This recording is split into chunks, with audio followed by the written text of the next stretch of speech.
c'est Pépette, l'air Edo, période de paix, de prospérité et de plaisir pour le Japon, était l'époque de toutes les possibilités.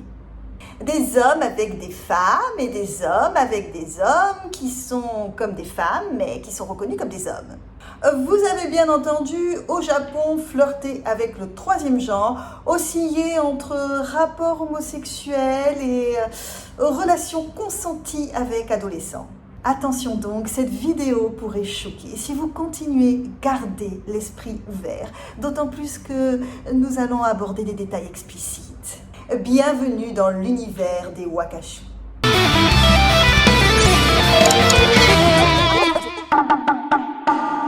J'en ai déjà parlé dans une autre vidéo, ici ou ici, je ne sais plus du tout. Wakashu, appelé troisième genre, veut dire jeune. Pour les férus de linguistique, ce mot, à la différence d'autres, n'a pas d'emprunt chinois. Donc c'est un pur phénomène japonais. C'est la période où le tout jeune homme découvre sa sexualité. L'âge varie entre 11 et 20 ans. Alors oui, ça paraît choquant à notre époque, mais il était tout à fait normal pour un homme d'avoir des relations sexuelles avec un enfant de cet âge. Parce que justement, il n'était plus considéré comme un enfant. Il était dans un âge intermédiaire, un peu comme la chrysalide avant le papillon. Bon, c'était le même principe qu'en Grèce antique, on formait le jeune. Il devenait ainsi une cible à la fois pour les hommes, mais aussi pour les femmes.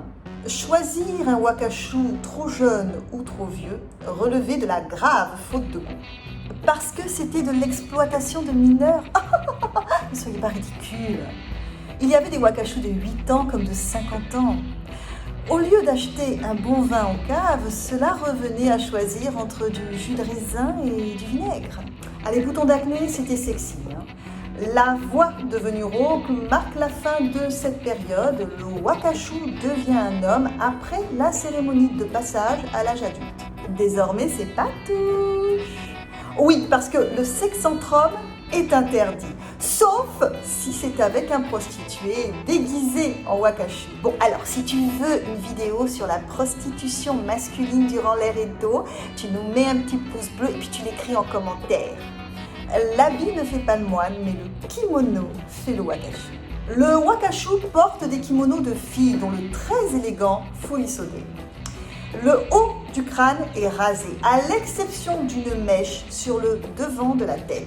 Le reste des cheveux est lâché sur les épaules. La mèche, c'est le détail hyper attractif qui fait fantasmer tout samouraï viril, un peu comme les carrés de chocolat pour nous. Bien! Maintenant que vous êtes des experts, on va passer à un petit jeu. Pouvez-vous me dire qui est un wakashu sur cette estampe? Si vous avez dit lui, bravo, vous gagnez une médaille en chocolat. Bon, je ne sais pas comment je vais vous la livrer, mais on y est. Au Japon, tout est un art, une voix. Alors, Bushido, la voix du guerrier, Nuido, la voix de la broderie, Shudo, la voix du jeune. Alors c'est très codifié, on ne se comporte pas n'importe comment dans la chambre, d'accord? Le wakashu reçoit toujours de son mentor, si vous voyez ce que je veux dire. De ce fait, il ne peut éprouver de désir, alors pourquoi se donner dans ce cas? Officiellement, par compassion. Oh, oui, le pauvre samouraï m'aime, il souffre, je dois l'aider.